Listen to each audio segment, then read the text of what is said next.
نستعين سبحانك لا علم لنا إلا ما علمتنا إنك أنت العليم الحكيم رب اشرح لي صدري ويسر لي أمري واحلل عقدة من لساني يفقهوا قولي اللهم ربي زدني علما آمین۔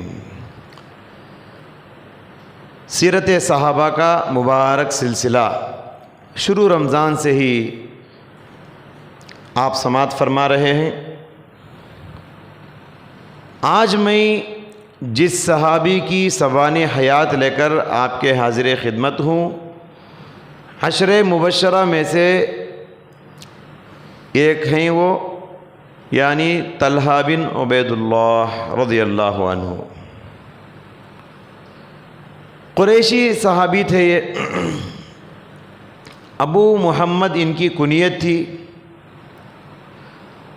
اور ہجرت سے 28 سال پہلے ان کی ولادت ہوئی۔ مدینہ کو ہجرت کرنے سے 8 سال پہلے یہ پیدا ہوئے۔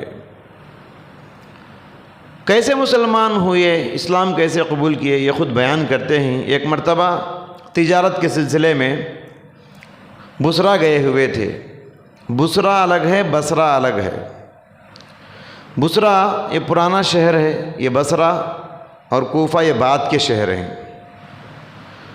بصرہ گئے ہوئے تھے، وہاں ایک عیسائی راہب سے ملاقات ہوئی، عیسائی پوپ۔ یہ سن کر کہ یہ مکہ سے آئے ہیں، جزیرہ عرب مکہ، اس کا مقام ان کے پاس بہت زیادہ تھا، سرزمین حرم۔ حضرت ابراہیم علیہ السلام کے زمانے سے ہی حرمت کا تصور لوگوں کے ذہنوں میں پایا جاتا تھا۔ پورے جزیرہ عرب میں مکے کا ایک مقام تھا، جزیرہ عرب میں سرزمین حرم کا ایک درجہ تھا۔ پوپ نے کہا حضرت طلحہ بن عبید اللہ سے کہ طلحہ، جس آخری رسول کے سلسلے میں ہماری کتابوں میں بشارتیں پیش کی گئی ہیں، ہم اپنی کتابوں میں ان کی بشارتیں سنتے ہیں اور پڑھتے ہیں۔ اس رسول کے آنے کا زمانہ ابھی قریب آ چکا ہے، اور وہ رسول بھی تمہارے ہی علاقے میں آئے گا، سرزمین مکہ میں پیدا ہوگا، اور نبی بن کر وہاں وہ آئے گا۔ یہ سننا تھا۔ طلحہ بن عبید اللہ کہتے ہیں کہ میں مکہ کو لوٹ کر آیا۔ جب میں مکہ کو لوٹ کر آیا تو عجیب اتفاق ہے، عجیب بات، اسی وقت پیارے نبی صلی اللہ علیہ وسلم نبی بنائے گئے تھے۔ اسی وقت ابھی وحی نازل ہوئی تھی، ابھی نبی بنائے گئے تھے، اور اللہ کے نبی دین کی توحید کی تبلیغ شروع کیے تھے، دین کی دعوت لوگوں کو دے رہے تھے۔ اسی وقت میری ملاقات اللہ کے نبی سے ہوئی، اور میں نے نبی کی دعوت کو قبول کیا، اور میں اسی وقت مسلمان ہو گیا۔ میرے مسلمان ہونے کے، اسلام قبول کرنے کے 2 سبب ہیں۔ ایک تو وہ پوپ ہے، پوپ کا بیان، کیونکہ قرآن بھی بار بار ذکر کرتا ہے آخری رسول کے بارے میں، اور پوپ نے بھی کہا کہ ہماری کتابوں میں، آسمانی کتابوں میں یہ بات مذکور ہے، تورات میں، انجیل میں، زبور میں، بائبل میں، آنے والا آخری رسول کے اوصاف کیا ہیں، اس کے صحابہ کے اوصاف کیا ہیں، سرزمین مکہ کے حرم کے اوصاف کیا ہیں، یہ سب پڑھ چکے تھے۔ تو اسلام قبول کرنے کے 2 ریزن تھے۔ ایک تو پوپ کا بیان، اور دوسرا کہتے ہیں کہ میں شروع ہی سے آپ صلی اللہ علیہ وسلم کو جانتا تھا، اور ابو بکر صدیق رضی اللہ تعالیٰ عنہ کو بھی جانتا تھا۔ میرے دل نے کہا کہ یہ 2 عظیم انسان جس چیز پر جمع ہو جائیں وہ چیز جھوٹی نہیں ہوتی۔ ابو بکر اور اللہ کے رسول، یہ 2 شخصیتیں جس بات پہ جم جائیں وہ بات جھوٹی نہیں ہو سکتی، کیونکہ یہ 2 ہستیاں اخلاق کے بلند و بالا مرتبے پر فائز تھے، اس لیے میں فوراً اسلام قبول کر لیا۔ طلحہ بن عبید اللہ کہتے ہیں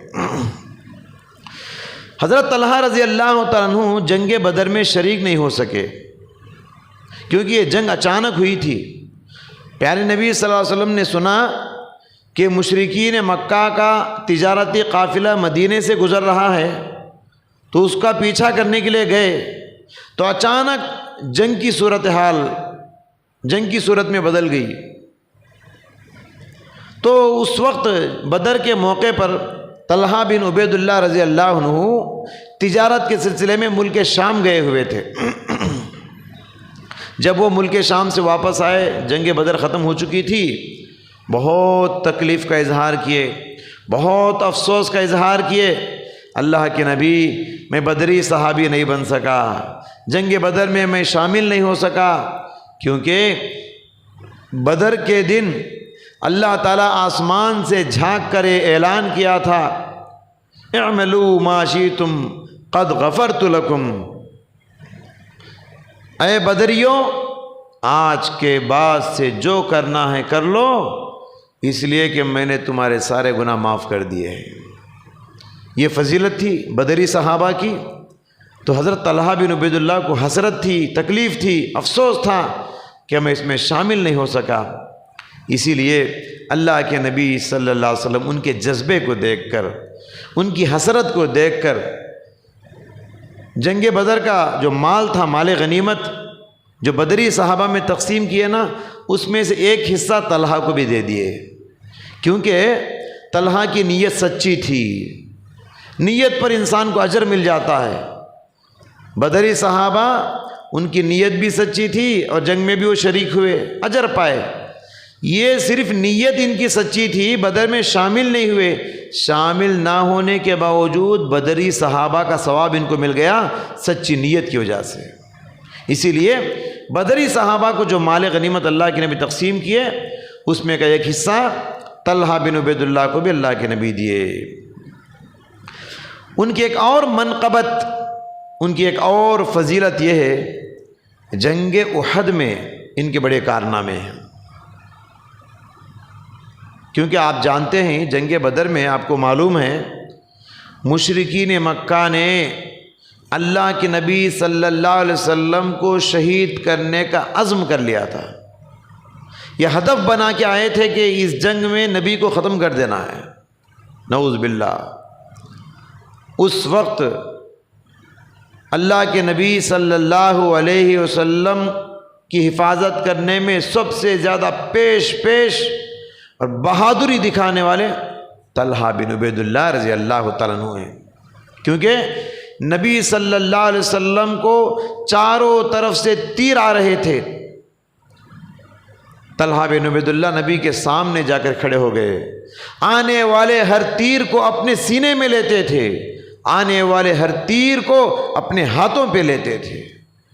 بخاری کی روایت ہے، اس دن جنگ احد کے دن طلحہ بن عبید اللہ کے جسم پہ 24 تیروں کے زخم لگے، ایک تیر دو تیر نہیں، 24 تیر لگے۔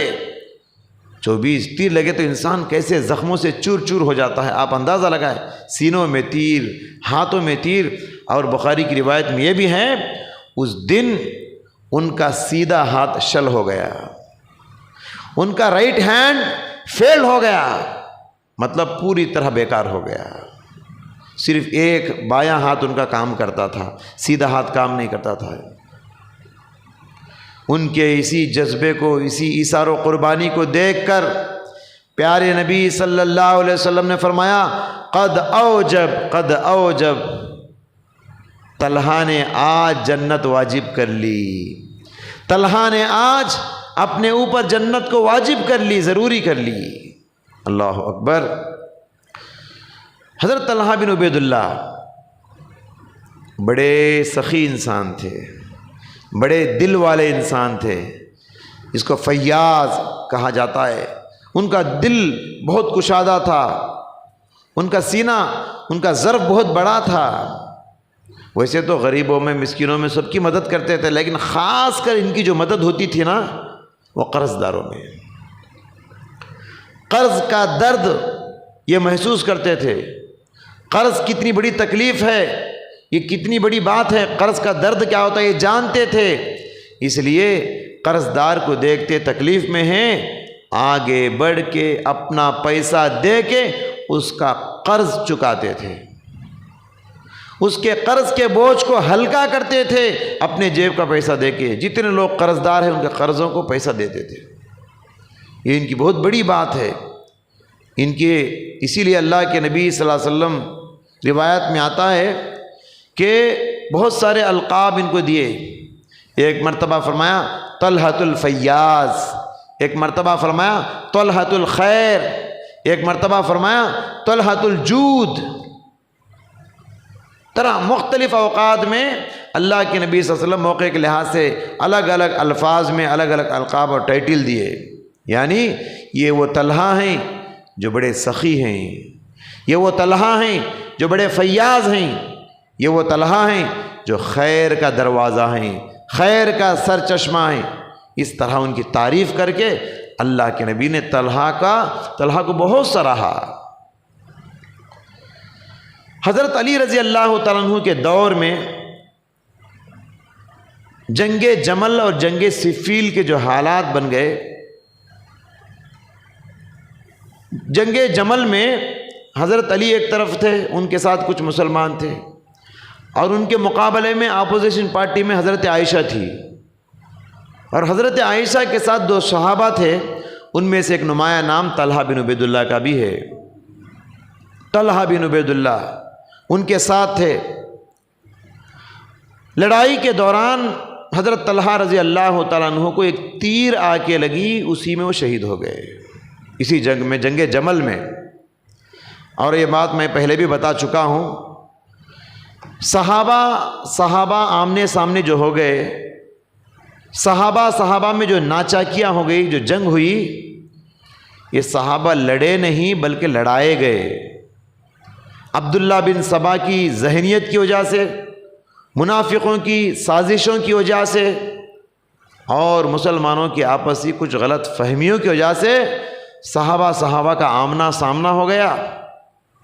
یہی وجہ ہے. حضرت علی رضی اللہ تعالیٰ عنہ جو کہ ان کے اپوزیشن پارٹی میں طلحہ تھے، طلحہ کا انتقال جب ہو گیا، شہید ہو گئے، تو حضرت علی رضی اللہ تعالیٰ عنہ نے کہا قاتلوا طلحہ فی النار، قاتلوا طلحہ فی النار. طلحہ پر جس نے تیر ماری ہے وہ جہنمی ہے، طلحہ پر جس نے تیر چلائی ہے وہ جہنمی ہے. حضرت علی کہہ رہے ہیں، حالانکہ طلحہ اپوزیشن میں تھے علی کے. اور پھر طلحہ کی لاش کے پاس حضرت علی گئے. حضرت طلحہ کی لاش کو دیکھ کر حضرت علی روتے ہوئے بیٹھ گئے اور کہنے لگے کاش میں آج سے 20 سال پہلے مر گیا ہوتا، آج کا دن دیکھنے سے پہلے 20 سال پہلے میں مر گیا ہوتا تو کتنا اچھا ہوتا. حضرت علی نے کہا. اسی لیے حضرت علی رضی اللہ تعالیٰ عنہ یہ آیت پڑھ کر کہا کرتے تھے وَنَزَعْنَا مَا فِي صُدُورِهِم مِّن غِلٍّ إِخْوَانًا عَلَى سُرُرٍ مُتَقَابِلِينَ. اللہ تعالیٰ نے جنتیوں کے بارے میں آیت نازل کیا. جنتیوں کے دل اتنے پاک ہوں گے، اتنے صاف ہوں گے، ان کے دلوں سے کینہ، کپٹ، بغض، عداوت، دشمنی کے جو جذبات ہیں، یہ ساری صفات کو اللہ نکال دے گا. اس آیت کو پڑھ کر حضرت علی کہا کرتے تھے اس آیت کے مصداق میں ہوں، عائشہ ہیں، طلحہ ہیں، زبیر ہیں. اس آیت کے مصداق ہم ہی لوگ ہیں. ہم لوگ بھی جنت میں دلوں کو پاک کر کے ایسے ہی آمنے سامنے بھائی بہن بن کے بیٹھیں گے، بھائی بن کے. بہرحال طلحہ رضی اللہ تعالیٰ عنہ کا یہ جو واقعہ پیش آیا شہادت کا، اس پر 6 ہجری کی بات ہے.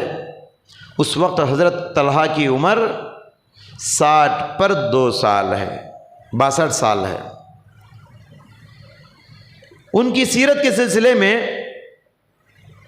ایک بات امام ذہبی رحمۃ اللہ علیہ نے سیر اعلام النبلاء میں انہوں نے ذکر کیا ہے. ان کی بڑی کتاب ہے سیر اعلام النبلاء.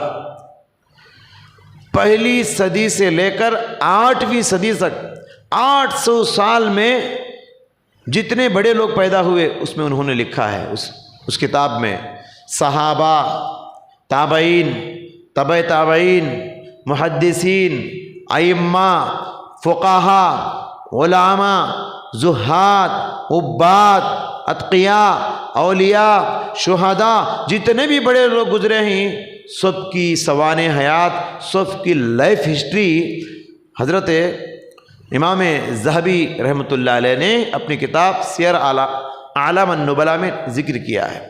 اسی میں انہوں نے حضرت طلحہ بن عبید اللہ کے بارے میں بھی یہ روایت نقل کی ہے، ذکر کی ہے کہ حضرت طلحہ بن عبید اللہ جب شہید ہو گئے، شہید ہونے کے بعد بصرہ میں ان کو دفن کیا گیا تھا۔ دفن ہونے کے 30 سال کے بعد ان کی قبر کھودی گئی۔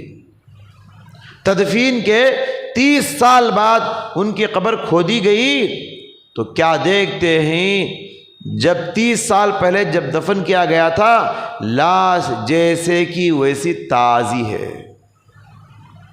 30 سال کے بعد بھی صرف ان کی داڑھی کی رنگت تھوڑا بدل گئی تھی، باقی پورا جسم تازہ ہے۔ اللہ اکبر۔ یہ ویسے ہی ہے جیسے حضرت جابر رضی اللہ تعالیٰ عنہ کے والد عبداللہ بن حرام انصاری رضی اللہ تعالیٰ عنہ کے بارے میں بھی آپ نے سنا۔ کل جنگ احد ہونے والی ہے، آج کہہ رہے ہیں عبداللہ بن حرام انصاری رضی اللہ تعالیٰ عنہ جابر سے کہہ رہے ہیں، جابر کل میں جنگ احد میں شریک ہونے والا ہوں، مجھے اللہ کی ذات سے امید ہے سب سے پہلے اس جنگ میں جام شہادت میں نوش فرماؤں گا، سب سے پہلے اللہ کے راستے میں جان میں دوں گا، شہید میں بنوں گا۔ اور ویسے ہی ہوا۔ اللہ کے اس فرمان کا حدیث قدسی میں جو اللہ فرماتا ہے، اس فرمان کا مطلب یہی ہے، انا عند ظن عبدی بی، اللہ فرماتا ہے میرا بندہ میرے ساتھ جیسے گمان کرے گا میں اس کے ساتھ ویسے ہی معاملہ کروں گا۔ انہوں نے شہادت کا گمان کیا، اللہ تعالیٰ نے دوسرے دن صبح میں سب سے پہلے جنگ احد میں حضرت جابر کے والد عبداللہ جام شہادت نوش فرمائے، شہید ہو گئے۔ شہید ہونے کے بعد 70 صحابہ شہید ہوئے تھے جنگ احد میں۔ اب صحابہ اکرام تھکے ہوئے تھے، زخمی تھے، 70 صحابہ کے لیے 70 قبریں کہاں سے کھود سکیں گے؟ اس لیے کیا کیے، ایک ایک قبر میں 2 3 کو دفنا دیے۔ حضرت جابر رضی اللہ تعالیٰ عنہ کے والد عبداللہ کے ساتھ ایک اور صحابی کے ساتھ دفن کر دیے، لیکن حضرت جابر رضی اللہ تعالیٰ عنہ کے بات پسند نہیں تھی کہ میرے والد کی قبر میں کوئی اور ہو، وہ چاہتے تھے کہ میرے والد کو الگ سے دفنایا جائے۔ جنگ احد ہونے کے 6 مہینے کے بعد انہوں نے اللہ کے نبی صلی اللہ علیہ وسلم سے اجازت لی، کہا اللہ کے نبی میری خواہش ہے آپ اجازت دیجئے کہ میں اپنے والد صاحب کو نکال کے الگ سے دفن کرنا چاہتا ہوں۔ اللہ کے نبی صلی اللہ علیہ وسلم نے اجازت دی تو حضرت جابر رضی اللہ تعالیٰ عنہ قبر کھودے اپنے والد عبداللہ رضی اللہ عنہ کی۔ کیا دیکھتے ہیں 6 مہینے پہلے جیسے دفنائے تھے لاش جیسے کہ ویسی تازہ ہے، صرف کان کا کچھ حصہ متاثر ہوا تھا، پوری لاش تازہ ہے۔ ویسے ہی جیسے طلحہ بن عبید اللہ رضی اللہ تعالیٰ عنہ کی لاش 30 سال کے بعد بھی تازہ تھی۔ یہاں پر ایک بات یاد رکھنے کی ہے، قانون تو یہ پیغمبروں کے بارے میں ہے، اللہ کے نبی کی حدیث ہے کہ پیغمبروں کے جسموں کو مٹی نہیں کھا سکتی، پیغمبروں کے جسموں پر اللہ تعالیٰ نے مٹی کو حرام کر دیا ہے۔ یہ قانون صرف پیغمبروں کے لیے، یہ پیغمبروں کے علاوہ دوسرے انسانوں کے لیے یہ قانون نہیں ہے۔ لیکن کئی صحابہ کے بارے میں ہم سنتے ہیں کہ ان کی لاش جیسے کہ ویسے تازہ پائی گئی انتقال کے کئی سال کے بعد بھی۔ حقیقت میں یہ صحابہ کرام کی کرامت تھی، اللہ تبارک و تعالیٰ نے اس انداز میں کرامت دکھایا۔ کبھی کبھی اللہ تعالیٰ اپنے نیک بندوں کے مرتبے کو بتانے کے لیے یہ اعزاز دیتا ہے، ان کو یہ شرف دیتا ہے، یہ مقام دیتا ہے کہ ان کے جسموں کو بھی مٹی نہیں کھاتی ہے۔ کبھی کبھی غیر پیغمبروں کو بھی لیکن یہ بات یاد رہے، یہ قیامت تک ویسے ہی وہ جسم تازہ رہنا کوئی ضروری نہیں، کئی مہینوں کے بعد یا کئی سال کے بعد بھی زمین کی مٹی ان کی جسموں کو کھا سکتی ہے، جیسا کہ طلحہ بن عبید اللہ رضی اللہ عنہ کی لاش 30 سال تک بھی تازہ تھی۔ یہ کوئی ضروری نہیں کہ قیامت تک بھی تازہ رہے، 30 سال کے بعد بھی مٹی کھا سکتی ہے۔ اس سے یہاں یہ لازم نہیں آتا کہ قیامت تک وہ لاش ویسے ہی رہے۔ نیک بندوں کی جسموں کو اللہ تعالیٰ تازہ کر کے کیا بتانا چاہتا ہے؟ اپنی قدرت کو بتانا چاہتا ہے، اپنی قدرت کی نشانی اللہ بتانا چاہتا ہے۔ کبھی کبھی اللہ چاہے تو کسی کو ایسے رکھ سکتا ہے، جیسے فرعون ہے، آج تک بھی فرعون کی لاش ویسے ہی ہے جیسے تقریباً 3000-4000 سال پہلے کا واقعہ ہے۔ جی پرانا، اتنا پرانا واقعہ، تو کیا ہے یہ نشانی اللہ تعالیٰ کی۔ اللہ کسی کو رکھتا ہے یہ بتانے کے لیے، اللہ چاہے تو مٹی میں ملا بھی سکتا ہے، اللہ چاہے تو مٹی میں بھی لاش کو جیسے کہ ویسا باقی رکھ سکتا ہے۔ اگر کسی نیک بندے کی لاش آج مٹی میں تازہ پائی گئی کئی مہینوں کے بعد، کئی سال کے بعد، تو اللہ کر سکتا ہے۔ اس کا مطلب یہ نہیں کہ اس کے قبر پہ جا کے مزار بنا لے، اس کا مطلب یہ نہیں کہ اس کے قبر پہ جا کے دعائیں مانگے، منتیں مانگے، مرادیں مانگے، قبر والے سے جا کے پکارے، یہ سب شرک ہے، یہ سب کام ہم نہیں کر سکتے۔ بہرحال ایک مثالی زندگی سے عبارت زندگی گزارنے کے بعد حضرت طلحہ رضی اللہ تعالیٰ عنہ شہید ہو گئے۔ ان کی شہادت کی مقبول ہونے کی دلیل یہی ہے کہ امام ذہبی رحمۃ اللہ علیہ نے 30 سال کے بعد بھی ان کی لاش کو تازہ پایا ہے۔ اللہ تعالیٰ ہم سب کو صحابہ کی زندگیوں کو نمونہ بنانے کی توفیق عطا فرمائے۔ وصلی اللہ تعالیٰ وسلم علی خیر خلقہ محمد وآلہ وصحبہ اجمعین۔